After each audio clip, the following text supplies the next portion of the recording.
Hello friends, welcome to बचाव classes. मी बचाव sir, director of बचाव क्लासेस. बच्चा लोग आपण मॅथ्स पार्ट 2 च फर्स्ट चॅप्टर ज्याचं नाव आहे basic concepts in geometry study करतोय. मी तर नेहमीच म्हणतो बच्चा लोग काय त्याच्या कन्सेप्ट छान आहेत, त्याला जॉमेट्री एकदम इंटरेस्टिंग सब्जेक्ट, सिंपल सब्जेक्ट. बच्चा लोग आपले सगळे प्रॅक्टिस सेट सॉल्व करून झालेत. आपण सॉल्व करतो आहोत आता प्रॉब्लेम सेट 1 ला. चला बच्चा लोग सुरू करूया प्रॉब्लेम सेट 1. बच्चा लोग प्रॉब्लेम सेट चा first question. Select the correct alternative from the answers of the questions given below. Select the correct alternative.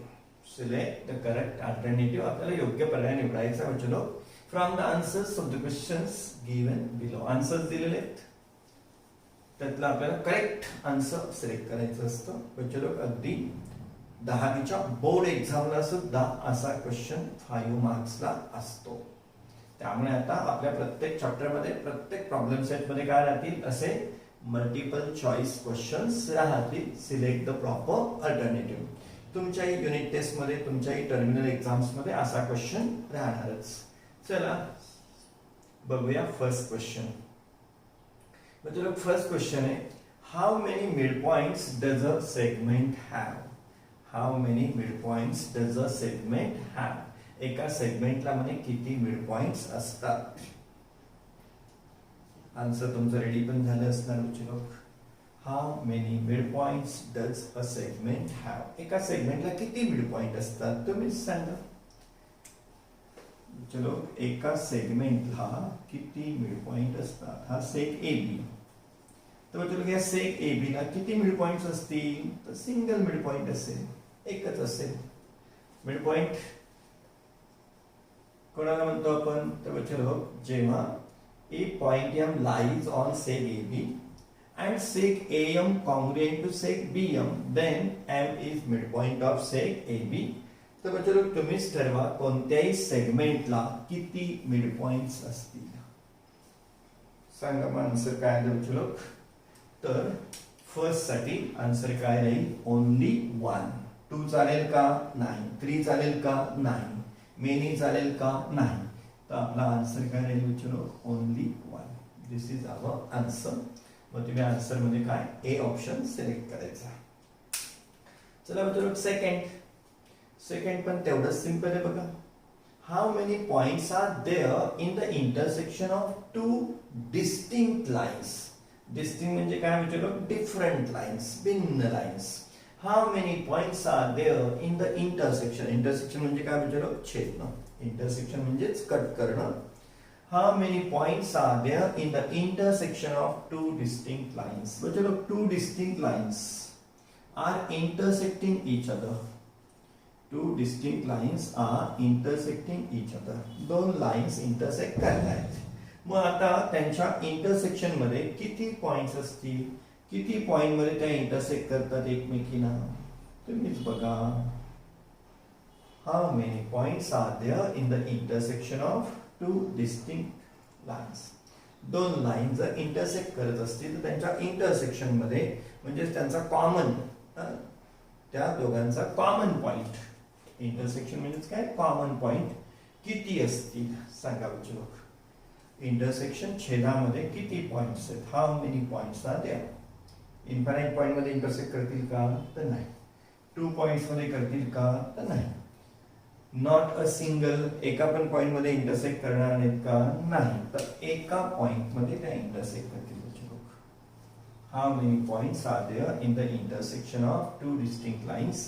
तर 2 डिस्टिंक्ट लाइन्स बच्चे लोग किती सिंगल पॉइंट मध्ये इंटरसेक्ट करतील, 1 पॉइंट मध्ये इंटरसेक्ट करतील. त्यामुळे आपलं करेक्ट आन्सर कोणतं आहे बच्चे लोग, इथे ऑप्शन सी. बच्चे लोग थर्ड आपला क्वेश्चन आहे, how many lines are determined by 3 distinct points. How many lines are determined means how many lines we can draw passing through 3 then कसे distinct points. 3 distinct points. मग चलो 3 distinct points तुम्ही असे पण घेऊ शकता. 3 distinct points A, B, C. म्हणजे 3 distinct point असे असतील तर ही एक लाईन झाली, ही एक लाईन झाली आणि ही अशी एक लाईन झाली. तर म्हणजे 3 डिस्टिंक्ट पॉइंट असे असतील तर we can draw 3 lines. 3 distinct points असे असतील वी कॅन ड्रॉ 3 लाईन्स. पण म्हणजे 3 डिस्टिंक्ट पॉइंट्स असे पण असू शकतात की कोलिनियर पण असू शकतात. 3 डिस्टिंक्ट पॉइंट्स कोलिनियर पण असू शकतात. त्याने इथे सांगितलंय का आपल्याला how many lines are determined by 3 distinct points. ते फक्त डिस्टिंक्ट पॉइंट्स आहेत. दे मे बी कोलिनियर, एका रेषेत असू शकते. दे मे नॉट बी कोलिनियर. जर का ते कोलिनियर नसतील तर मग आपण किती लाईन्स ड्रॉ करू शकता चलो 3. पण जर का ते पॉइंट्स कोलिनियर असतील तर आपण किती एकच लाईन ड्रॉ करू शकतो. If the points are collinear, then we can draw only one line. And if the points are not collinear, then we can draw how many? 3 lines. The answer काय राहील चलो 3 or 1 म्हणजेच 1 or 3. तर आपला कोणता option correct आहे चलो इथे C option is correct option. चलो हे झालं आपलं थर्ड सब क्वेश्चन. चला सॉल्व करूया फोर्थला. चलो fourth question. Find distance AB if coordinates of A and B are -2 and 5 respectively. चलो क्वेश्चन सिंपल क्वेश्चन है बिल्कुल. Find distance AB if coordinates of A and B are -2 and 5 respectively. चलो आपल्याला distance AB find करायचं आहे. Distance AB मतलब distance साठी आपण यापूर्वी भरपूर प्रॅक्टिस केली डिस्टन्स फाइंड करायला. डिस्टन्स फाइंड करण्यासाठी मतलब आपण सिंपल फॉर्म्युला यूज करत होतो greater coordinate minus smaller coordinate. Distance साठी सिंपल फॉर्म्युला यूज करत होतो कोणता greater coordinate minus smaller coordinate. मग सांगा या दोघांमध्ये ग्रेटर कोऑर्डिनेट कोण आहे -2 आणि 5 मध्ये तर 5 ग्रेटर आहे. मायनस स्मॉलर कोण आहे तर -2. मतलब आपला फॉर्म्युला काय राहील ग्रेटर कोऑर्डिनेट मायनस स्मॉलर. या दोघांचं सबट्रॅक्शन ग्रेटर मायनस स्मॉलर. पुढे काय आहे चलो 5 मायनस मायनस होऊन जाईल +2. 5 + 2 आन्सर किती येतं आपलं 7. सिंपल डोक्यामध्ये फॉर्म्युला आणा greater coordinate minus smaller coordinate. मग ग्रेटर आहे 5 मायनस स्मॉलर आहे -2 मायनस मायनस झालं प्लस आन्सर आलं 7. तर चलो 7 सी ऑप्शन है करेक्ट ऑप्शन है. मतलब -2 वर तर विचारही करायला नको का बरं डिस्टन्स इज ऑलवेज पॉझिटिव्ह. त्यामुळे ह्या ऑप्शन कडे तर बघायचं सुद्धा नाही. Distance is always positive. इथे काय कोणती व्हॅल्यू देऊन ठेवली बचलो निगेटिव्ह व्हॅल्यू. निगेटिव्ह कधी डिस्टन्स असत पण नाही. चला हे झालं बचलो फोर्थ. सॉल्व करूया आता फिफ्थला. बचलो फिफ्थ मध्ये बिटवीननेस दिलाय P'Q'R. P'Q''R बिटवीननेस दिलाय. त्यामुळे तुम्हाला वाटलं इथे तुम्ही फॉर्म्युला म्हणून घेऊ शकता distance PQ plus distance QR equal to distance PR. असा आपण फॉर्म्युला पण बनवून घेऊ शकतो. हे छोटं डिस्टन्स प्लस हे छोटं डिस्टन्स म्हणजे कोणतं आहे मोठं distance. Distance PQ plus distance QR distance PQ plus distance QR म्हणजे कोण राहील चलो डिस्टन्स PR. टाका व्हॅल्यूज. तुमच्याकडे डिस्टन्स PQ आहे 2. डिस्टन्स QR ला आपल्याला फाइंड करायचं आहे. डिस्टन्स QR ला फाइंड करायचं आहे आणि डिस्टन्स PR किती आहे चलो 10. आता हा 2 इकडे येऊन जाईल काय होईल 10 - 2. 10 - 2 किती येऊन जाईल तर 8 येईल. एखादा चलो कसं पण करेल आन्सर किती आलाय आपलं 8. एखादा काय करेल P'Q''R आहे ना तर तो एक छोटासा सहज मनामध्ये असंही आणेल तो. इथे समजा P आहे इथे समजा Q आहे इथे समजा R आहे. PQR बिटवीननेस दिलेला आहे. ह्या सिक्वेन्स मध्ये पॉइंट्स आहेत आपले.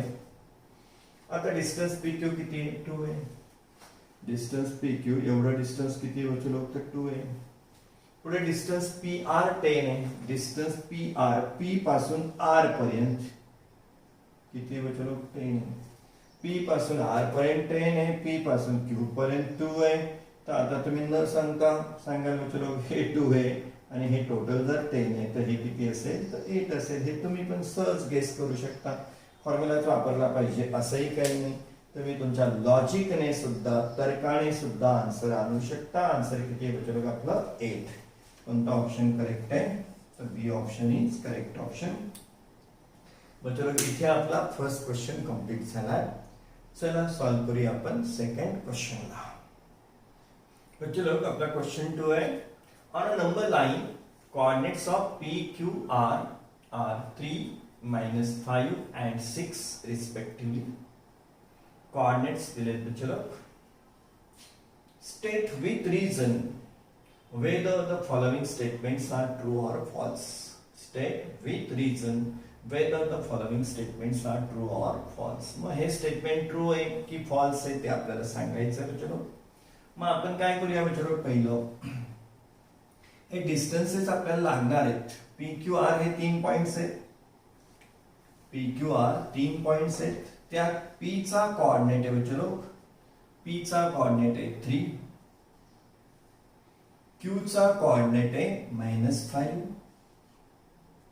क्यू चा कोऑर्डिनेट आहे -5 आणि आर चा कोऑर्डिनेट आहे 6. P Q R, P Q R. P चा कोऑर्डिनेट 3 आहे, क्यू चा कोऑर्डिनेट -5 आहे, आर चा कोऑर्डिनेट किती आहे? 6 आहे. चला आपल्याला डिस्टन्स लागणार आहे. डिस्टन्स फाइंड करून घेऊ. Distance P Q, distance P Q formula राहील मित्रांनो greater coordinate minus smaller coordinate. P Q हे दोघं आहेत. मग यांच्यामध्ये ग्रेटर कोण आहे? जो पॉझिटिव्ह, एक पॉझिटिव्ह आहे एक निगेटिव्ह आहे. तर ग्रेटर कोण असतं मित्रांनो? पॉझिटिव्ह हा ग्रेटर असतो. डिस्टन्स पी क्यू मध्ये ग्रेटर कोण असेल? पॉझिटिव्ह. मग इथे 3 हा पॉझिटिव्ह आहे म्हणून तो ग्रेटर. मग greater minus smaller, greater minus smaller. Distance P Q find कसं करणार आपण? त्या पी आणि क्यू मधला greater coordinate minus smaller coordinate, greater minus smaller. मग चला सिंप्लिफाय करा. 3 मायनस मायनस काय आहे बरं? प्लस. 3 + 5 किती झालं चलो? 8. डिस्टन्स पी क्यू रेडी केला आपण. अजून कोण लागेल आपल्याला? डिस्टन्स क्यू आर पण लागेल, डिस्टन्स पी आर पण लागेल. Distance Q R. आता क्यू आणि आर चे कोऑर्डिनेट बघा, क्यू आणि आर. तर जो greater coordinate minus smaller coordinate, तोच फॉर्म्युला यूज करायचा पुन्हा आपल्याला. मग ग्रेटर कोण आहे म्हणजे बघा -5 आणि 6 मध्ये. तर ग्रेटर कोण आहे? 6 minus -5. Greater coordinate minus smaller Q R. Q आणि आर मध्ये ग्रेटर कोण आहे? 6 मायनस स्मॉलर कोण आहे? -5. डिस्टन्स तयार करून घ्या बच्चो. 6 मायनस मायनस काय झालं? प्लस. 6 + 5 किती झालं बच्चो? 11. तसा अजून एक डिस्टन्स कोणता तयार करता येईल? Distance P R, distance P R. मग distance P R, distance P R. आता पी आणि आर आपल्याला विचारात घ्यावे लागतील. पी इथे आहे, आर इथे आहे. सांगा दोघांमधला ग्रेटर कोण आहे? पी आणि आर मधला 6 आणि 3 मधला ग्रेटर कोण आहे बच्चो लोक? 6 मायनस स्मॉल कोण आहे? 3. ग्रेटर मायनस स्मॉलर किती झालं बच्चो लोक? 6 - 3. आता आपल्याकडे बच्चो लोक डिस्टन्स आहेत. आपण काय करून घेतलं? डिस्टन्स बनवून घेतलं, डिस्टन्स रेडी करून घेतले. आपल्याला लागणार आहेत ते. मग आता फर्स्ट इक्वेशन हे असं आहे. मग चला फर्स्ट मध्ये त्यांच्या आपण distance P Q plus distance Q R equal to distance P R आहे त्यांनी दिलेलं आहे. आपण व्हॅल्यूज टाकू. डिस्टन्स पी क्यू ची व्हॅल्यू म्हणजे पी क्यू ची व्हॅल्यू आहे 8 प्लस क्यू आर ची व्हॅल्यू आहे किती? क्यू आर ची व्हॅल्यू किती आहे? 11. क्यू आर डिस्टन्स फाइंड केला आपण 11 equal to distance P R किती आहे बघा? 3. आपण काय केलं? डिस्टन्स पी क्यू ची व्हॅल्यू इथून घेतली, डिस्टन्स क्यू आर ची व्हॅल्यू इथून घेतली, डिस्टन्स पी आर ची व्हॅल्यू इथून घेतली. आता सांगा मला 8 + 11 3 होतात का? 8 + 11 होतात का 3? तर नाही होत. 8 + 11 किती होतात? 19. त्यामुळे मित्रांनो हे स्टेटमेंट कसं सांगावं लागेल आपल्याला? Wrong. Whether the following statements are true or false. तर मित्रांनो हे स्टेटमेंट आपल्याला कसं सांगावं लागेल? It is false statement. It is false statement. का बरं? तर आपण ते व्हेरीफाय केलं. का? तर आपण व्हेरीफाय केलं. कारण आपण हे डिस्टन्स फाइंड करून घेतलं, डिस्टन्स फाइंड केलं, त्याच्यामध्ये व्हॅल्यूज टाकून पाहिल्या. मग स्टेट ट्रू ऑर फॉल्स, पण काय विथ रिझन. मग आपण हे जे एक्सप्लेनेशन देतो ना मित्रांनो, हेच काय आहे त्याचं रिझन आहे. म्हणजे हे ट्रू फॉल्स ठरवताना पहिल्यांदा हे काय करायचे, डिस्टन्स फाइंड करून घ्यायचे आणि मग इथे पुन्हा ह्या इक्वेशनला लिहून काय, इथे आपण PQ चं डिस्टन्स होतं 8 प्लस QR चं होतं 11.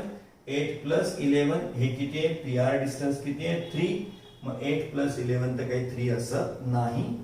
8 प्लस 11 3 असतं का, नाही. मग नॉट इक्वल टू 3. त्यामुळे हे स्टेटमेंट कसं आहे बच्चो, फॉल्स स्टेटमेंट. चला यातलं सेकंड बघूया. बच्चो second, distance PR plus distance RQ equal to distance PQ. आता हे स्टेटमेंट त्यांनी दिलंय. बच्चो आपण आधीच डिस्टन्स कॅल्क्युलेट करून ठेवलेले आहेत. डिस्टन्स फर्स्ट साठी लागत होते, डिस्टन्स आपण काय केलेले आहेत, कॅल्क्युलेट केलेले आहेत. चला इथे टाकू आपण त्या व्हॅल्यूज. डिस्टन्स PR डिस्टन्स आहे बच्चो 3. डिस्टन्स PR किती आहे 3 प्लस डिस्टन्स RQ म्हणजेच कोण, QR. पण RQ आणि QR सेमच असतं. डिस्टन्स QR किती बच्चो 11. हे डिस्टन्स आहे 3, हे डिस्टन्स आहे 11 इक्वल टू आता डिस्टन्स PQ लिहूया आपण. डिस्टन्स PQ बच्चो डिस्टन्स PQ आहे 8. डिस्टन्स PQ किती आहे 8. मग आता सांगा मला तुम्ही, हे डिस्टन्स आपण लिहिलं, हे डिस्टन्स लिहिलं, हे डिस्टन्स लिहिलं का बरं, आपण कॅल्क्युलेट केलेले आहेत. मग आता 3 प्लस 11 इक्वल टू 8 असतं का, तर 3 plus 11 not equal to 8. 3 plus 11 not equal to 8. Therefore answer काय देणार बच्चो आपण, it is true or false. It is false statement. It is false statement. Answer आपलं काय आहे बच्चो, इट इज फॉल्स. मग हे 1 2 3 जे काही आहेत ऑप्शन्स, त्याच्या आधी आपण काय बच्चो, हे डिस्टन्सेस तयार करून रेडी ठेवायचे. मग इथे आपण व्हॅल्यूज टाकू. मग सांगू 3 plus 11 not equal to 8. Therefore it is a false statement. मित्रांनो हे झालं आपलं सेकंड. चला सॉल्व करूया थर्डला.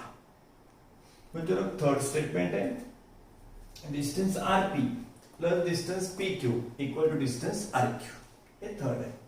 आपण डिस्टन्स रेडीच केलेले आहेत. डिस्टन्स रेडीच आहे. चला पुन्हा इथे व्हॅल्यू पुट करू.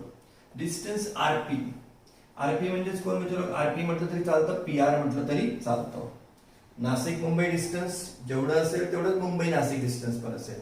नाशिक मुंबई म्हणजेच मुंबई नाशिक पण असेल. त्यामुळे डिस्टन्स RP काय आणि डिस्टन्स PR काय असणार आहे, सेमच आहे. डिस्टन्स RP ची व्हॅल्यू आहे बच्चो 3 प्लस डिस्टन्स PQ ची व्हॅल्यू आहे बच्चो 8. डिस्टन्स PQ ची व्हॅल्यू किती आहे 8 इक्वल टू डिस्टन्स RQ म्हणजेच कोण, QR.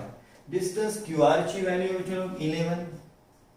मग आता तुम्ही सांगा डिस्टन्सेस कुठून घेतले आपण, इथून. डिस्टन्स RP, डिस्टन्स PQ, या सगळ्या व्हॅल्यूज कुठून घेतल्या आपण, या सगळ्या व्हॅल्यूज इथनं घेतल्या. मग आता बघा 3 प्लस 8 किती होतात 11. मग काय 11 इक्वल टू 11 हे करेक्टच आहे. 11 इक्वल टू 11 हे कसं आहे, करेक्ट. त्यामुळे इथे काय सांगावं लागेल बच्चो, it is a true statement. It is a true statement. तर चलो हे झालं आपलं थर्ड. चला बघूया पुढचं स्टेटमेंट. मग चलो फोर्थ स्टेटमेंट दिलाय, distance PQ minus distance PR equal to distance QR. Statement असं आहे, distance PQ minus distance PR equal to distance QR. Okay चला व्हॅल्यूज टाकू. डिस्टन्स PQ ची व्हॅल्यू आहे बच्चो आपल्याकडे 8 मायनस डिस्टन्स PR ची व्हॅल्यू आहे बच्चो 3. PR ची व्हॅल्यू किती आहे 3 इक्वल टू डिस्टन्स QR ची व्हॅल्यू बच्चो 11. मग सांगा आता 8 मायनस 3 11 होतात का, तर 8 मायनस 3 नॉट इक्वल टू 11. का बरं 8 मायनस 3 किती होतं 5. 5 not equal to 11. स्टेटमेंट कसे बच्चो, it is a false statement. Therefore it is a false statement.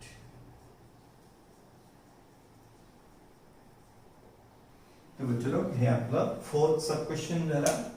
इथे आपला बच्चे लोग क्वेश्चन 2 कंप्लीट होतोय. चला सॉल्व करूया क्वेश्चन 3 ला. बच्चे लोग question 3, coordinates of some pairs of points are given below. Coordinates of some pairs of points are given below. Hence find the distance between each pair. बच्चे लोग इथे coordinates दिले आहेत पेअर वाईज. दोघं म्हणजे पेअर. कोऑर्डिनेट्स दिले pair wise आणि आपल्याला काय करायचं आहे, डिस्टन्स फाइंड करायचं आहे. Find the distance between each pair. प्रत्येक पेअर मध्ये डिस्टन्स आपल्याला फाइंड करायचं आहे. चला सोल्युशन सॉल्व करू वन बाय वन. सोल्युशन त्यातलं फर्स्ट घेऊया बच्चे लोग. फर्स्ट मध्ये पेअर आहे 3 आणि 6. बच्चे लोग डिस्टन्सचा आपला सिंपल फॉर्म्युला आहे. डिस्टन्स कसं कॅल्क्युलेट करतो आपण, greater coordinate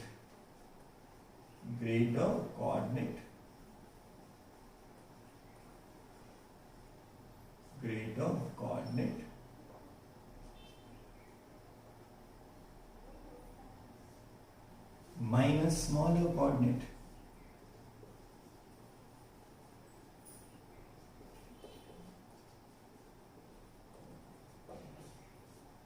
बच्चों लोग अपना distance of formula greater coordinate minus smaller coordinate. चल पहिला डिस्टन्स.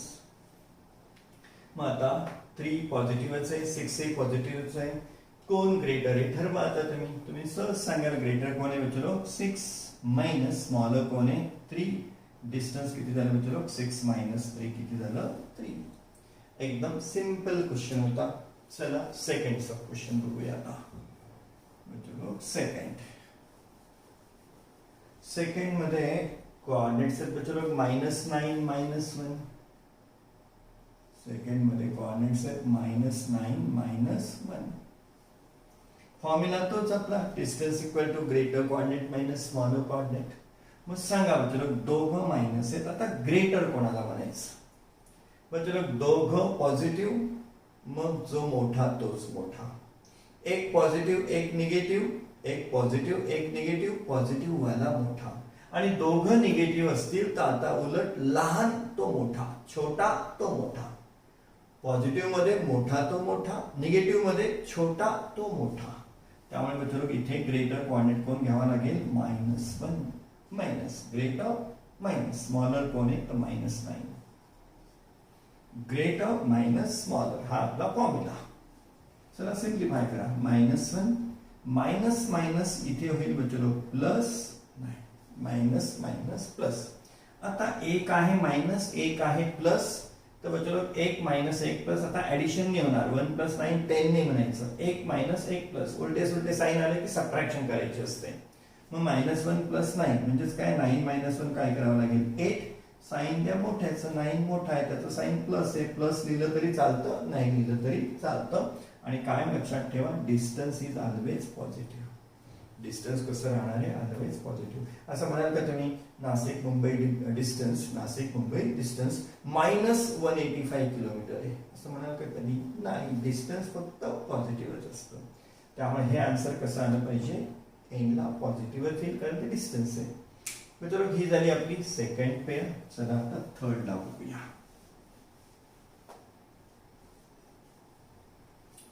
थर्ड मध्ये आहे -4 आणि 5. थर्ड मध्ये आहे -4 आणि 5. पुन्हा तोच formula, distance equal to greater coordinate minus smaller coordinate. मग सांगा तुला आता ग्रेटर कोऑर्डिनेट एक माइनस आहे एक प्लस आहे. प्लस मायनस मध्ये ग्रेटर कोण असतो, तर प्लस वाली पॉझिटिव्ह व्हॅल्यू प्लस असते. मग ग्रेटर कोण झाला होतो 5 माइनस स्मॉलर कोण आहे तर -4. Greater minus smaller. मग 5 माइनस माइनस होईल +4. 5 + 4 किती होऊन जाईल बच्चो 9 मिनिट्स. हे झालं आपलं थर्ड. आता फोर्थ बच्चो फोर्थचे कोऑर्डिनेट्स आहेत 0 आणि -2. फोर्थ साठी कोण आहे 0 आणि -2. बच्चो बुक मध्ये छोटीशी प्रिंट मिस्टेक आहे. या 0च्या जागेवर त्यांनी x प्रिंट केलाय, पण तो x नाही, तो काय आहे 0 आहे. करेक्शन करून घ्या बुक मध्ये. मग distance equal to greater coordinate minus smaller coordinate, तोच फॉर्म्युला. मग ग्रेटर कोऑर्डिनेट कोण आहे बच्चो? ग्रेटर कोऑर्डिनेट आहे आपला 0. ग्रेटर कोऑर्डिनेट आहे 0. का बरं? तो किमान काय निगेटिव्ह नाही आहे. निगेटिव्ह आणि पॉझिटिव्ह किंवा 0 मध्ये मोठा कोण राहील तर 0 राहील, निगेटिव्ह छोटा राहील. मग ग्रेटर कोऑर्डिनेट कोण आहे बच्चो? 0 मायनस स्मॉलर कोण आहे तर -2. स्मॉलर कोण आहे तर -2. मग 0 मायनस -2 काय झाला बच्चो? +2. 0 + 2 किती राहील? 2. तर आन्सर आला आपलं 2. म्हणजे हे झालं 4th. चला आता सॉल्व करू असंच 5th ला. खूप सिंपल क्वेश्चन चालू आहे बच्चो आपला 5th. 5th मध्ये सांगितलं बच्चो x + 3 आणि x - 3. x + 3 x - 3. बच्चो दोघांमध्ये ग्रेटर कोणता आहे? कारण फॉर्म्युला तोच आहे आपला, distance equal to greater coordinate minus smaller coordinate. मग इथे दोघांमध्ये x आहे, पण याच्यात +3 आहे तर याच्यात -3 आहे. त्यामुळे हा कसा राहील बच्चो? ग्रेटर. हा कसा राहील आपला? स्मॉलर. मग चला ग्रेटर कोऑर्डिनेट. ग्रेटर कोण आहे बच्चो?